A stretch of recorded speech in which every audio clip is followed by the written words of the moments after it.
surround us. Thoughts haunt me. Desperation and fear press in from all sides. Rise up, Almighty God. The hour has come. Defend me now. Protect me with your spirit. Cover me with your blood. Oh, damn it, man! There's some crazy shit going on in here, dude. I know. You should see what we witnessed.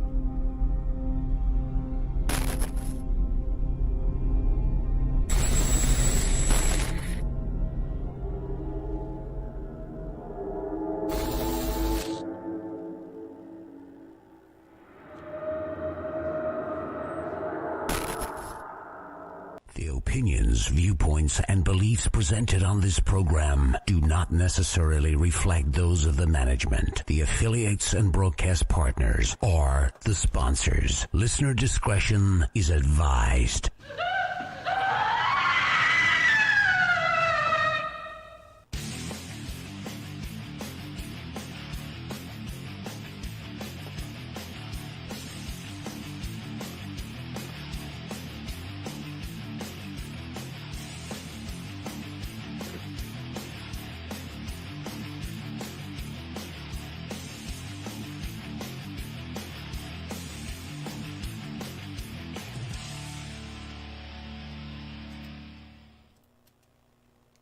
And hello everyone and welcome to Scarefest Radio. The original broadcast date is October 19th. Actually, I have two guests tonight, but I have Jessica Page York. She'll be live with me here in just a moment. Second half of the show, we have a pre-recorded segment. You will be able to tell it's pre-recorded because I'm wearing a different shirt. Now, but that will be on the second part of the hour. Everybody, we've got some... I won't be giving away anything tonight as far as Scarefest related because I didn't have time to get it ready. I'm a busy guy. But we do have one of the all passes, the 3 event passes for Wicked World Scaregrounds. That is, it's Halloween, people. It's Halloween. You know you want to go to a haunted attraction. And they've got a top-notch one that we'll be giving away a pass to via probably Twitter. Just because I'm feeling... Facebook has been giving me fits, everybody. Last week we couldn't get the Facebook live feed to go out. And the reason we couldn't get it to go out is because they changed the way we log in to do Facebook Live when you're doing something like I'm doing. That's fine. It's easier to do now. Problem is they didn't bother telling any of us that they were changing it. So, I got that. The only other thing I want to point out for those of you watching tonight, yes, if you're noticing it, the winter beard has begun. The winter beard has begun. The glorious winter beard will now carry through probably March, unless I get like a movie deal or something and they need me like clean shaven. So everybody, we're talking tonight to Jessica Page York, and you have to put the Page in there because there is apparently another actress that goes by Jessica York that if you're not careful, you'll pull up the wrong IMDb page. Little background. 1981, you were born my junior year of high school, which just makes me feel that this makes me feel absolutely horrible. But Lexington, Kentucky, everybody, as I pointed out earlier in the season, the talent pool in Lexington is now up to 2. It's me and Jessica. Jessica, welcome to the show. Thank you so much. I'm so happy to be here. Now, everybody, if you missed meeting her at Scarefest, like I did, she was actually you always looked busy when I came by. So I mean, not I'm not saying they were lined up. It looked like you had a lot of interest in the project. We did, and I was trying to talk to as many people as I could and try to spread the word about our movie. So I did try to stay busy while I was there. We had a lot of people come by and ask us about it, and I got to talk to a lot of people about the project. Me and director Chris Maggard, and of course Santiago was there with us. So we had a good little crew there. It was a lot of fun. I loved it. It was my first Scarefest. Well, I'm going to tell you, there's a lot of people at the Scarefest in particular, but in the paranormal con circuit that are so looking forward to seeing what Chris has come up with. We've known him for years, good. and we know he's a talented guy. And Yep. and now for him to make that transition into the feature film industry, Yeah. we're just, there's a lot of us that are really excited about it. I bet you are. He's an amazing guy. And, I wasn't really familiar with any of his stuff before this. So I've just gotten to know him. I actually came onto the project kind of last minute. So I didn't really get to know a lot of his material before I jumped on board. But we had some fun, there together. He's an amazing guy. I think one of his claims to fame was that he was one of the first people around here in the paranormal world that had a drone. So when he would do the paranormal attractions, the haunted houses, everybody else is walking through with their night vision. He's flying that thing around the outside, taking outside pictures, and upstaging us. I'm not surprised. Now, you basically, now you grew up in Kentucky, from Lexington originally. Yes, born and raised. Then you now I loved it because her IMDb page says she got her start in school plays and church. What did you play in church? What? Oh, we used to put on these little holiday shows, at Christmas time, and the whole family's there, and you're singing songs, and I just really would ham it up, and I loved being the center of attention up there. So after that, I also got involved when I was in kindergarten. Was my very first play that I ever did. I played Snow White. It was great. I was hooked. So. See, now I was a ham, and obviously still am. But the problem with me, I could do play acting, and when I say play, I mean theater type acting, because right. I have a voice that carries, and you can overact just a little bit and get away with it on stage. But basically, my acting talents are the fact that I'm so freaking flamboyant about everything that that I can pull it off. I wanted to be a director, though. I always thought that if I got into theater, I thought director would be the way to go, because I know how to tell people how to do shit. That's great. But so now that's a talent I never had. So good. That's good. I'm one of those guys that can stand the old. They should be able to hear you in the back row when you whisper. So I was that guy. Now you went to New York for a while. I did. Did your little acting work up there. Now, when you were in New York, was it film? Was it theater? What were you doing when you were in New York? I did a little bit of film there. It was mainly student films and just independent stuff, some extra work. But I was really young when I went to New York, and it's a big city. And it can kind of eat you alive if you're not prepared for it. So I was only there for a couple years before I came back to Lexington. So, I love it though. I go back to New York all the time. I heard that on Seinfeld. Yep. That they will eat you alive. Yeah. Will eat you alive. Well, I know I wouldn't make it in New York, because to me Lexington's a big city. I'm from Cynthiana, so I'm a small town boy. And yes, you are. Yeah, when you put 3 cars in front of me at a stoplight, I just lose my shit right there. I just Oh, well, then you must really hate Lexington. Traffic, anyway. And he's going to get fired, but Chris Maggard is actually joining us on Facebook chat, watching the show tonight. So, so that's why we had to pre-record his part. Everybody, I wanted him on this episode, but the son of a bitch still has a day job, or a night job, as it were. So we couldn't go there. So sad. Well, he's sneaking on though and saying hello.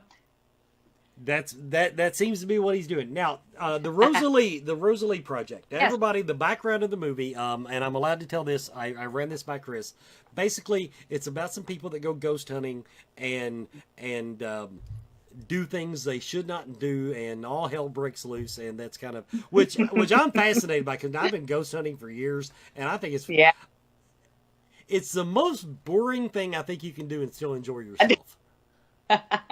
We did a little ghost hunting on set, so I kind of understand what you mean. Yeah, because this was filmed at the Poasttown Elementary School, which is Yes. a notoriously Yes. haunted place. And we'll talk when Chris's interview kind of covers a little bit about that background.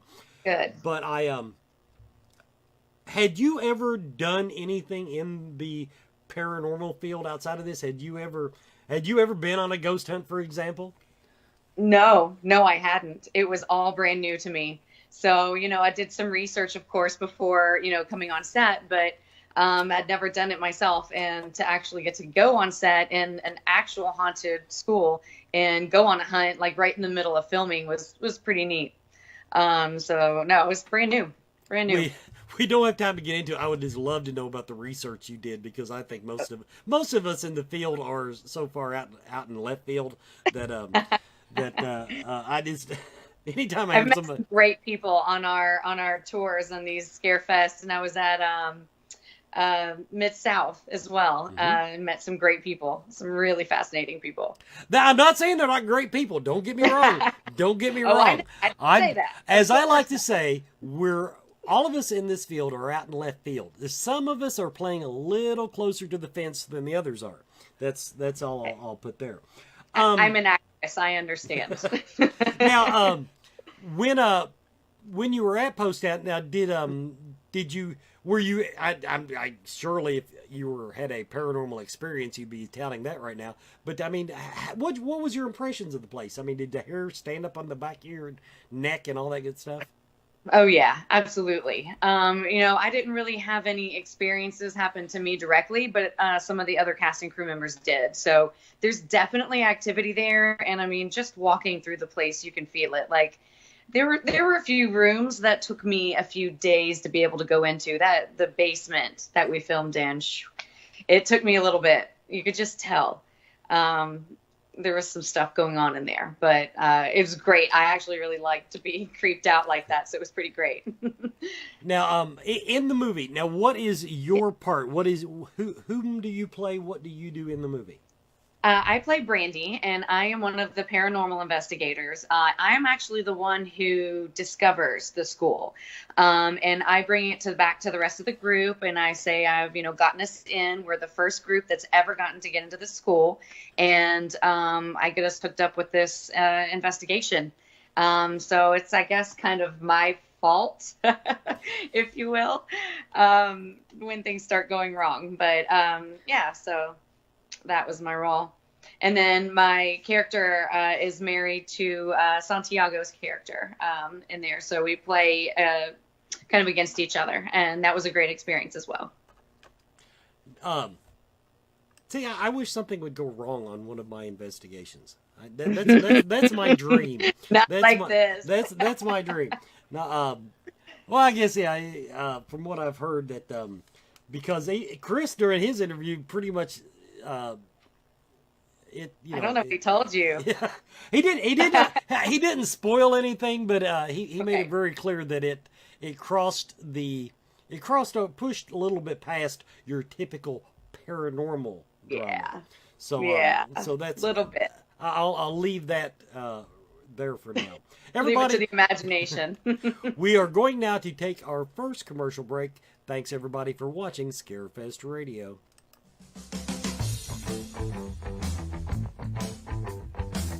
Do you feel lost in life? Do you seem to be stuck in emotions that are not yours? Is your home not the sanctuary it should be? Contact Spirit Mechanics, where they take a team approach to your metaphysical and spiritual problems. Spirit Mechanics specializes in aura cleansing, stone attunement, attachment removal, and house cleansings. Spirit Mechanics tailors their approach to your individual spiritual path and needs. Find them every month at Lexington, Kentucky's Mystical Fair, mysticalfairlex.com, or on Facebook by searching Spirit Mechanics, that's MECHANIX. Spirit Mechanics, for your spiritual health and well-being.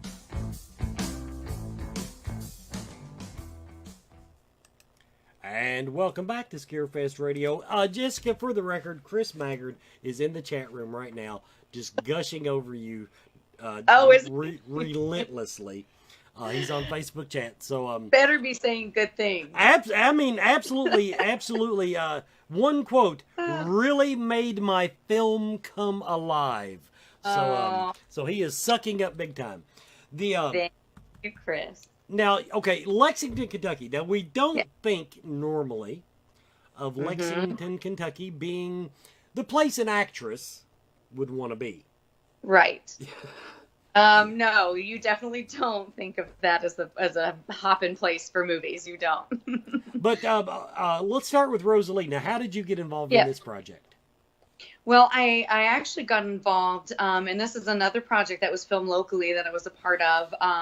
It was a web series that I shot a pilot for, a proof of concept called Der Vertrag, and Sean Burton Saunders did that, and we shot with Vernon Wells in parts of Indiana and Louisville, and so anyway, I got to know them really, really well. And Sean was, I guess, I'm trying to think how we exactly got connected.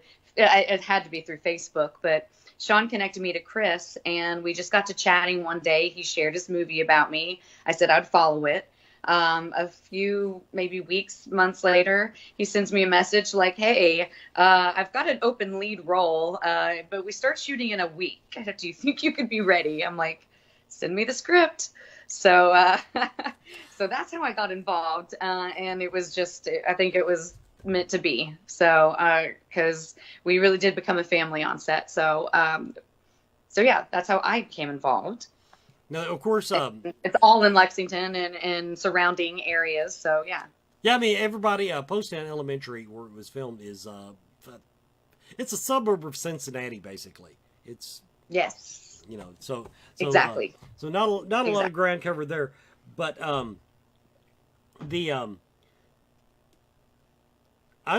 okay, so you were cast. See, that's kind of how I pictured it happening in Lexington.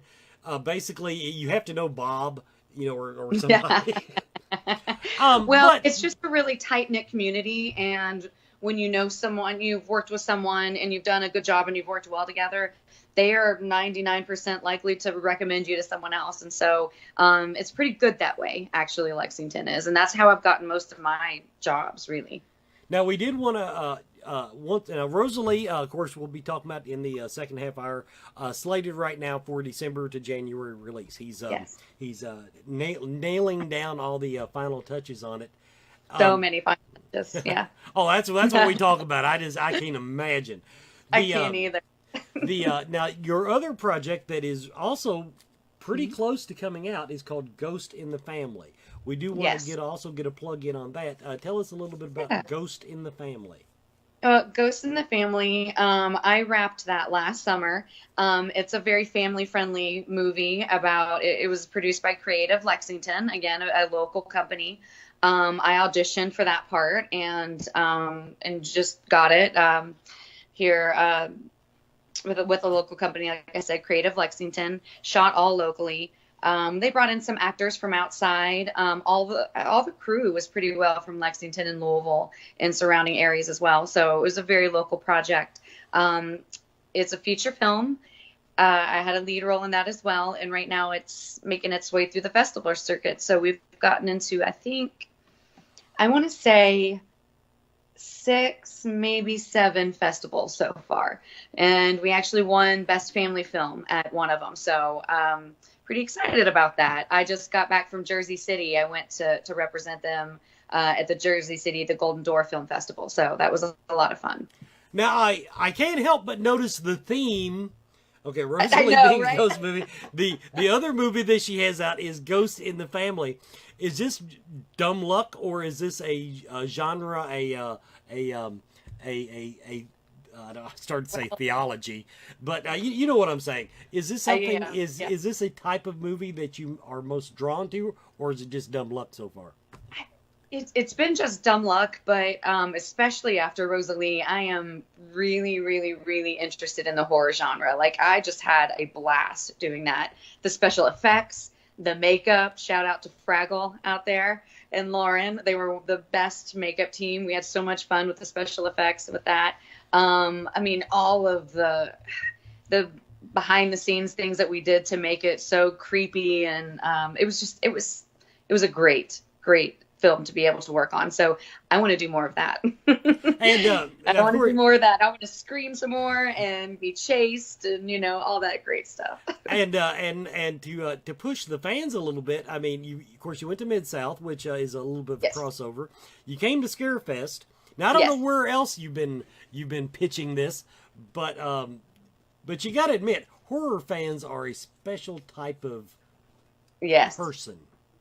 And they seem extremely devoted from what I'm seeing as well. So I really like that. They are a special kind of person. They're really I like devoted. Now I'm going to warn you: if you find success in the industry, Yes.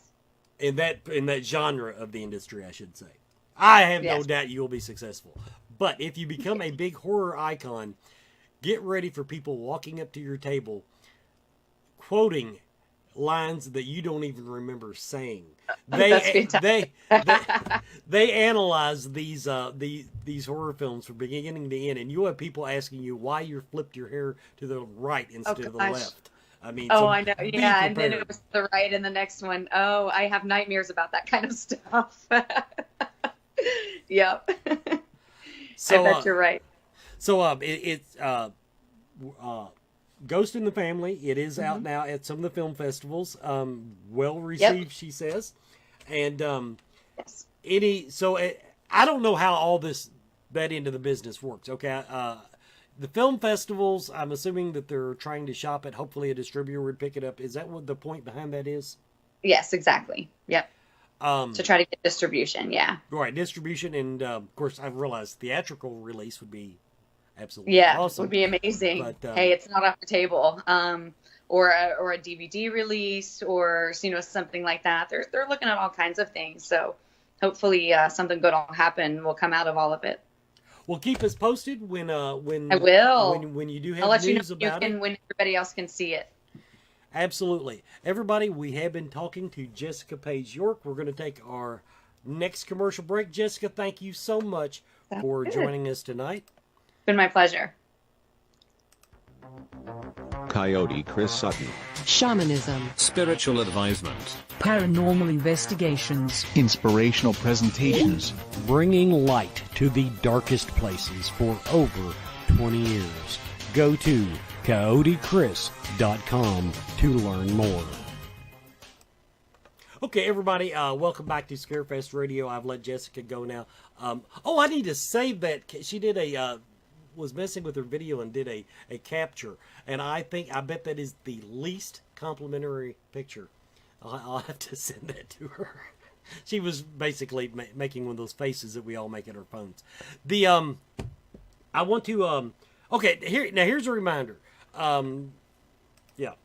Winchell's Restaurant coming up. Winchell's Restaurant, that is coming up the 26th of October. Okay, basically everybody, October 26th, they're having a Halloween party at Winchell's Restaurant and Sports Bar in Lexington, Kentucky. That is 348 Southland Drive. Party starts at 9 p.m. But guess who will be there before that? And that would be me, because we have been invited to stream the festivities live. It won't be a regular episode probably of Scarefest Radio. We'll probably just live stream through the evening and maybe talk a little bit. I'll have a microphone. You know me, if I have a microphone. But anyway, so that is something that's coming up. It is basically Winchell's is having the party. Scarefest is sponsoring it, and Scarefest Radio will be covering it for you. So we want to get that in. Don't forget that the banners are out there on Twitter and Facebook. Now, the another plug for myself.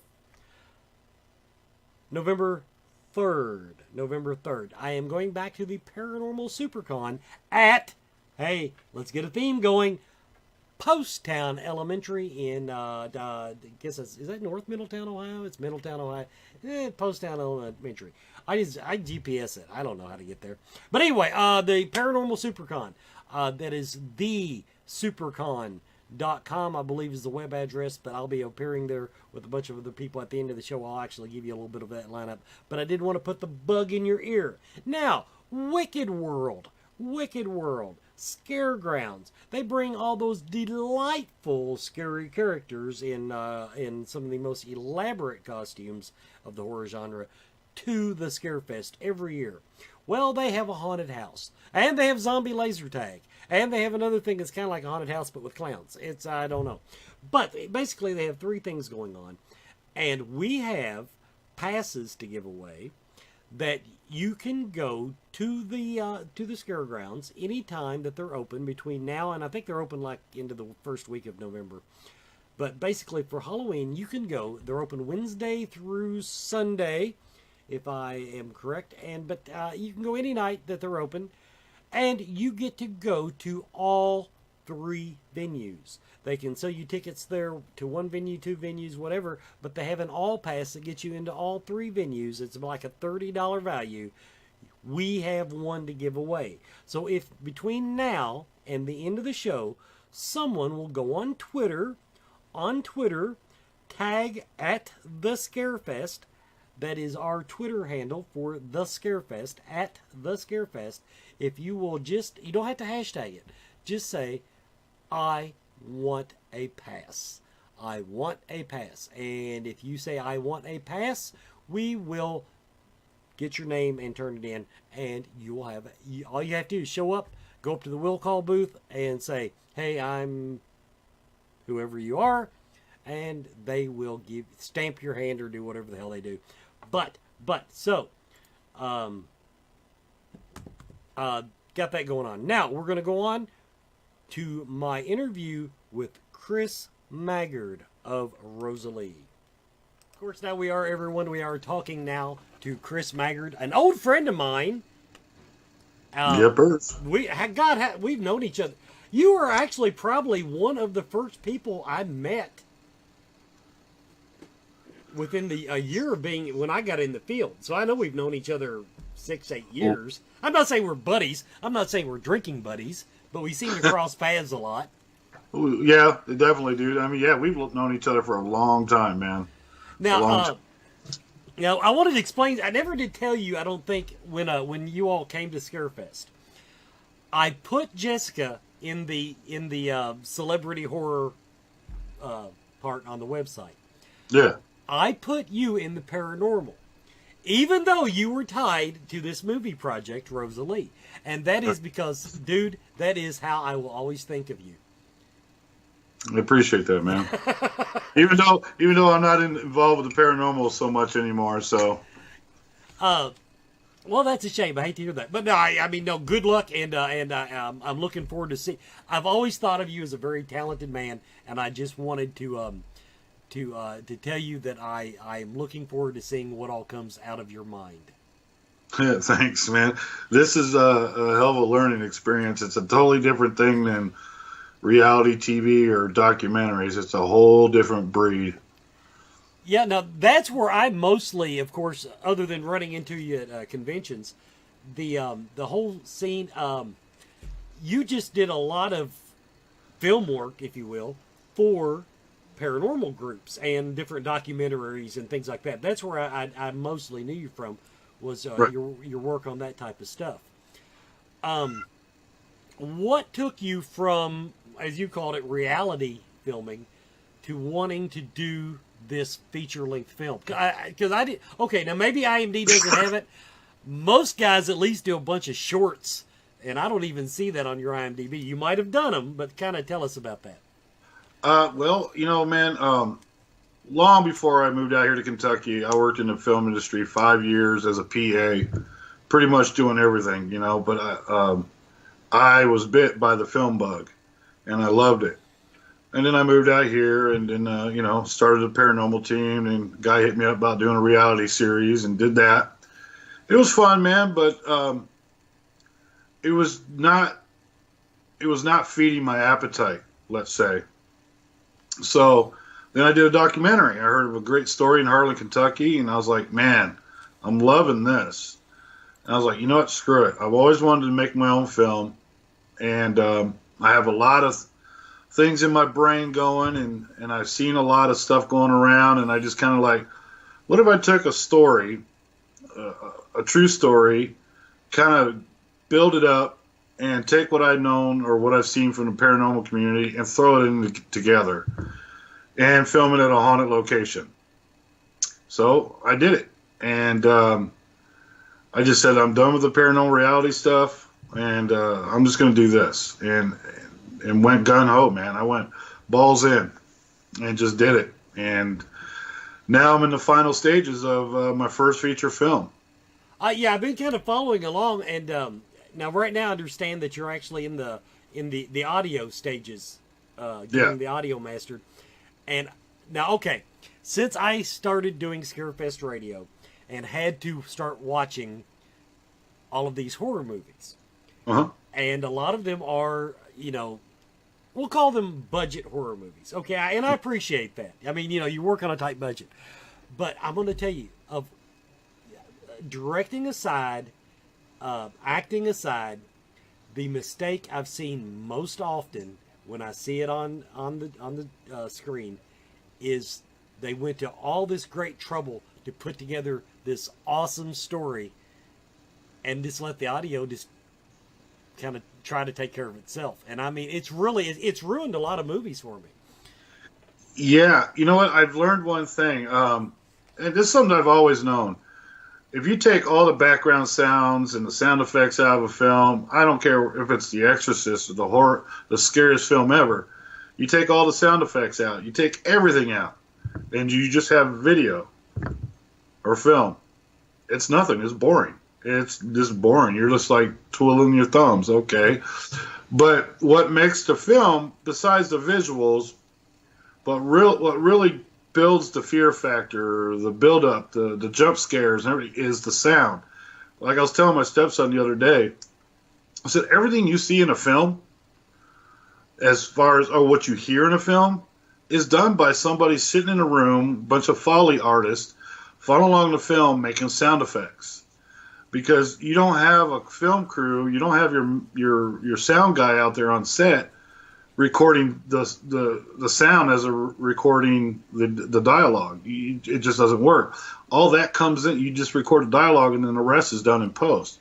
All your sound effects, your background sounds, your footsteps, your crunching, your metal, the sound of flesh being torn apart, that's all added in.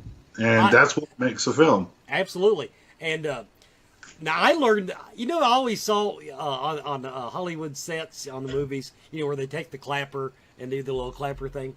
I never understood that other than just, you know, as a marker. No, that's a freaking sound marker.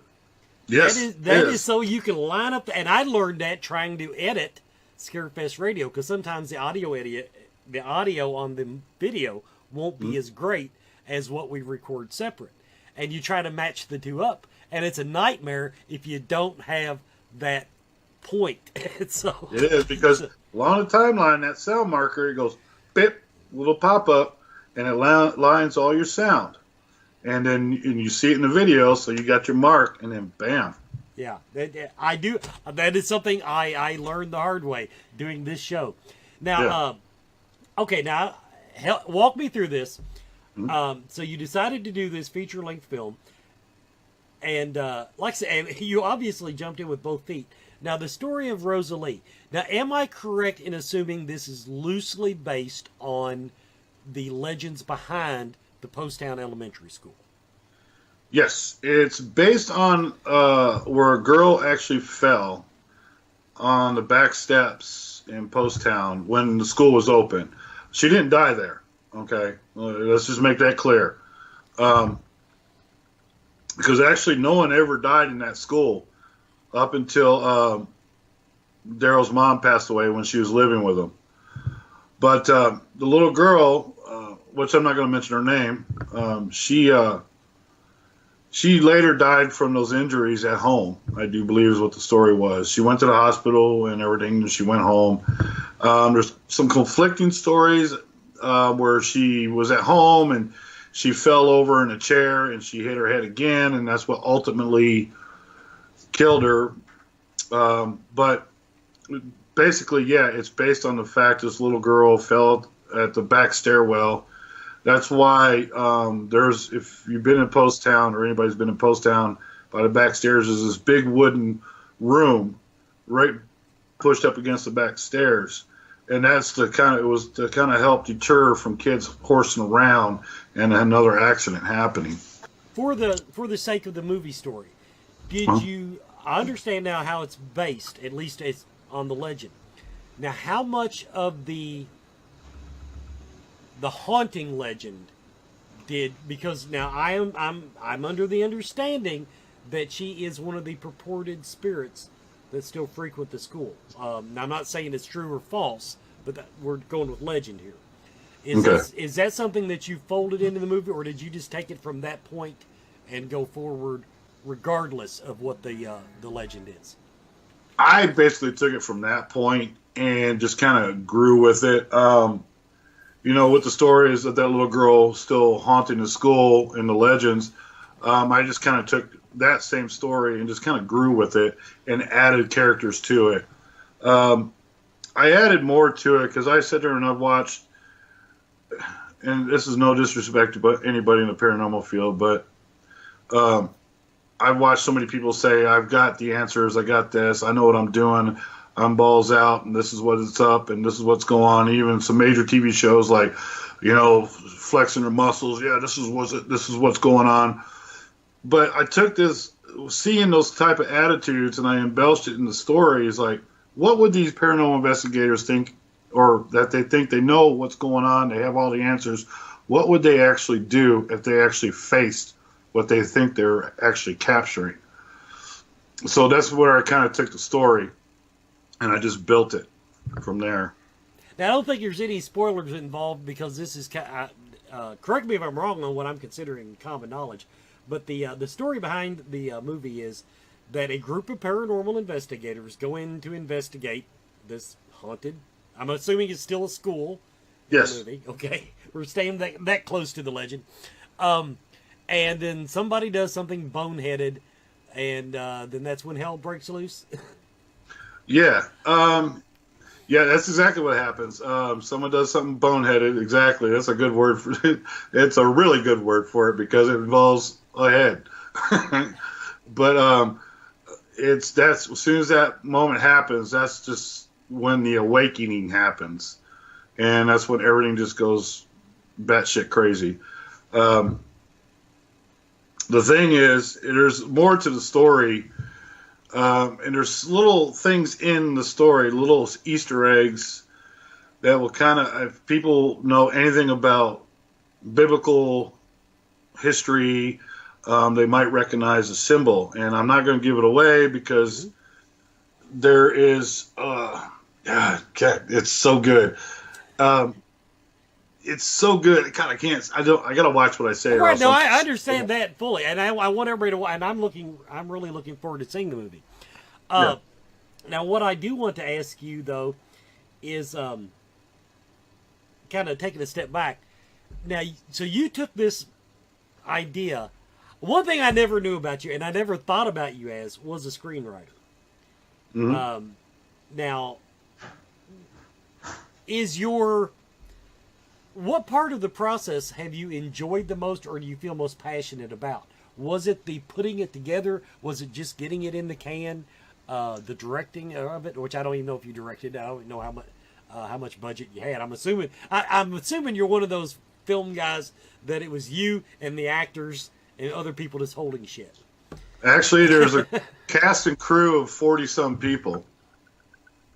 So it was a pretty big cast and crew. Right. The people that all jumped on board to help. A lot of it is you can call it a passion project. I think, to your question, what was the most passionate part about it, or what I enjoyed the most? I'm going to tell you, man, the whole process. Everything was a challenge from the conception of it over a year ago of, hey, we got this doll sitting in my garage. What would happen if we took this story and let's turn this doll into this story? And it just grew from there. And it was the whole conception of writing the script, the shooting script, getting the cast involved, the paperwork, the legal paperwork. I think the least part I hated about it was the copyrights. That was just a pain in my ass. But it's done, you know, and it has to be done. And I encourage that to anybody that really wants to be a professional when it comes to filmmaking. Copyrights, please.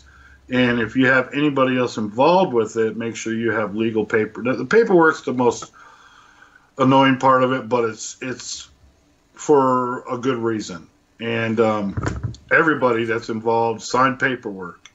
Even some people that has brought a big band, a very big band based out of Texas, has got a song for the film. And I had to go through legal paperwork with that. So, but as far as everything else you said, Wes, it's been an amazing ride. It's been a hell of a ride, dude. And it's a learning experience. And I've had some big people in the film industry helping me out, and one of those are the Booth brothers. I can't be thankful for enough for Christopher Booth. I sat in his studio and watched this man make magic with his music for sound effects and background, and his brother Philip helped me with color correction.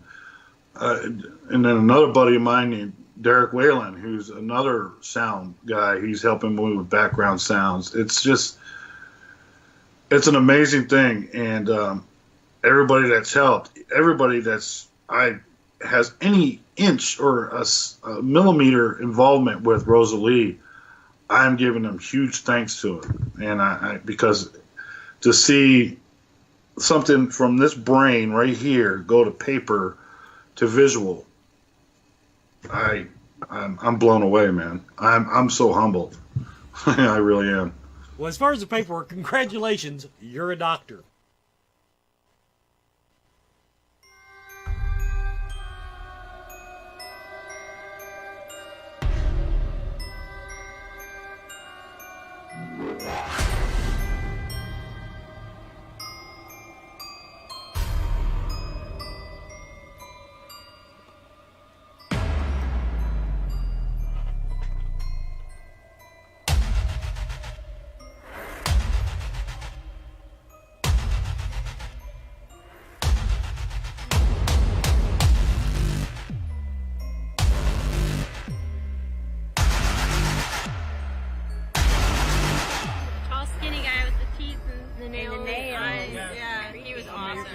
His body movement is unreal. That was awesome. Body movements, yeah.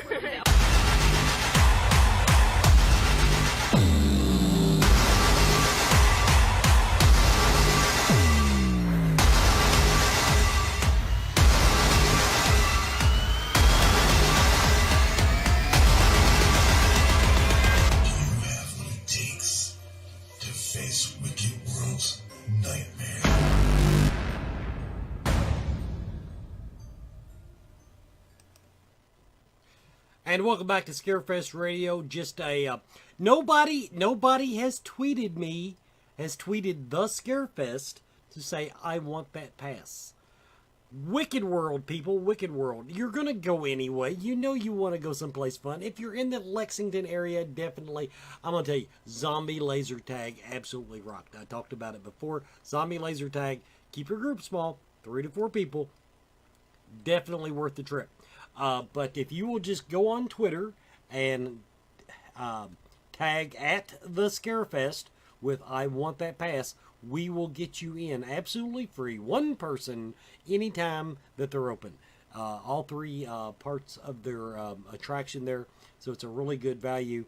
And we're going to get back now to my interview with Chris Maggard. Now, you said you were a production assistant, kind of where you learned the trade. But now, even though you enjoyed it, you're telling me you enjoyed the process from beginning to end, except for dotting all the I's and crossing all the T's. But was there any part of it that you were not prepared for, at least the difficulty, or did you have a pretty clear vision of what you were going to have to do from beginning to end?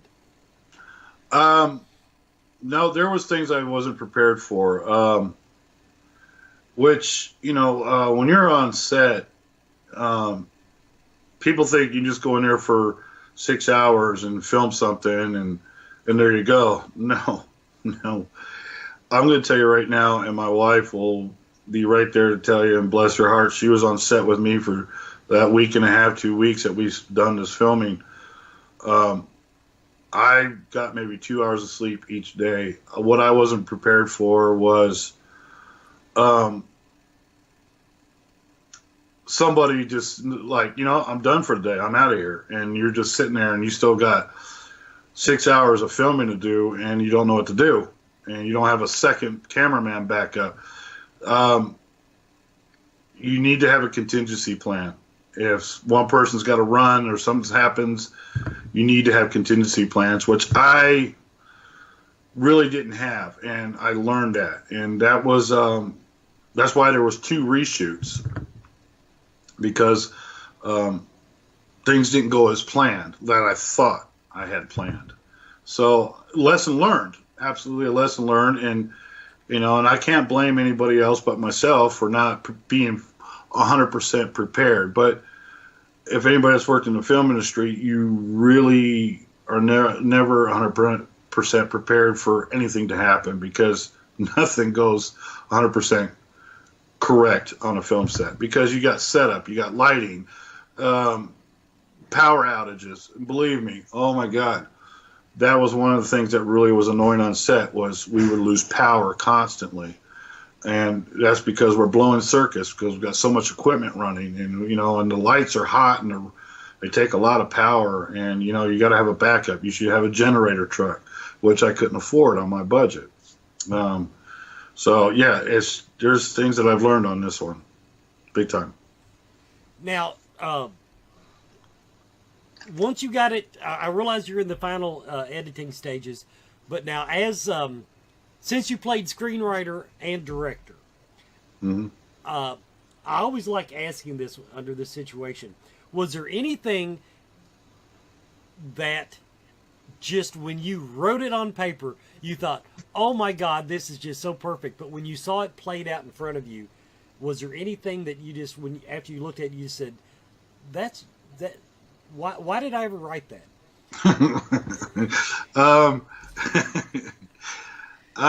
Actually, it's kind of reverse, because I really took a lot of time writing it. I threw away a lot of paper. I scratched a lot of lines out. And I actually, my assistant director, Tom Dallas, helped me with the finalizing the shooting script. So I wanted it to be perfect as can be. There was scenes that I should have extended on.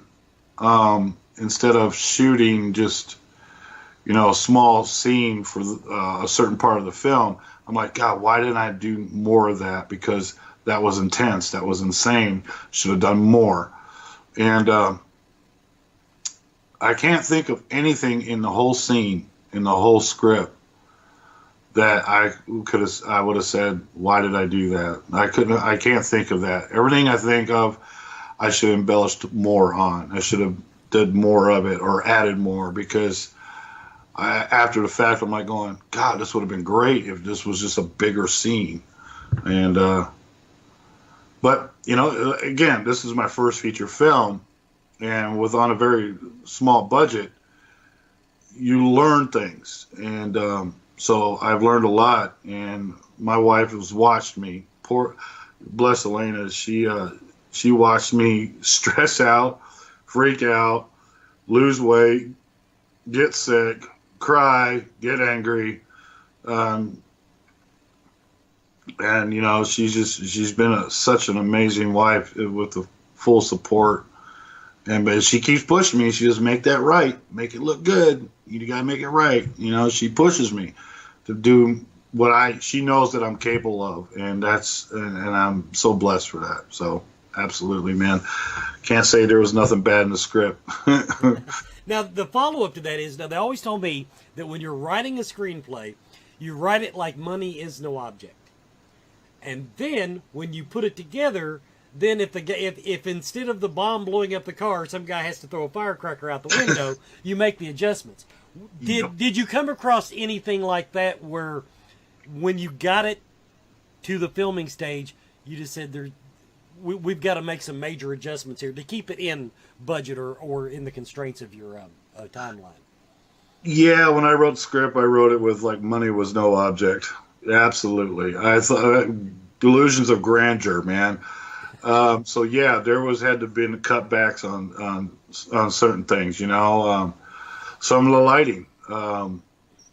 Instead of having these high profile airy lights, we had to go a step down from airy lights and LEDs, which actually the LEDs that was provided were actually amazing. These LED lights by God, I can't think of the name of the company right now. Mind blank. Photodiox, that's the name of the company. Great LED lights they have. They're just like 2Ks, 5Ks, and they don't get hot and they don't kill you. They don't pop the breakers. As far as a huge haze machine coming in, didn't have that, so we had to compromise. And thanks to Reed and Ashton Masterson of 21st Century Magic, they loaned us their haze machines, so we had to go smaller scale, but it worked great. Yeah, and I figured running everything the way we had, I figured, yeah, we'll just do this. We'll go in there and do all these dolly shots and these Steadicam shots. And it's like, okay, well, we don't have the money for a big dolly truck or a dolly cart, doorway dolly, so we have to go scale it down. So, yeah, it was exactly what you said. Wrote it as a big production, then went, okay, we got to scale down. Yeah. I like knowing that I'm fed good information. Now, the other things I want to ask you about here. First of all, let's go ahead and knock out Rosalie. Now, when is your projected release date? Okay, so it was supposed to be originally October 1st, but it got pushed back to the first week of November. But since of the reshoots, we're looking December, probably January. But that's now, anybody that works in the film industry understands that sometimes things get pushed back. Now, again, I'm editing this all by myself. But I'm taking steps and learning from Chris Booth and his brother Philip and on a lot of YouTube tutorials. I'm telling you how to do surround sound on your timeline. So, and there's a lot of audio. There is so much audio. Oh my! It's just not a simple, camcorder. Plug it in, download it, cut it up, and there you go. No, it's nothing like that. So, and my cat. Hold on. Hi, Rock.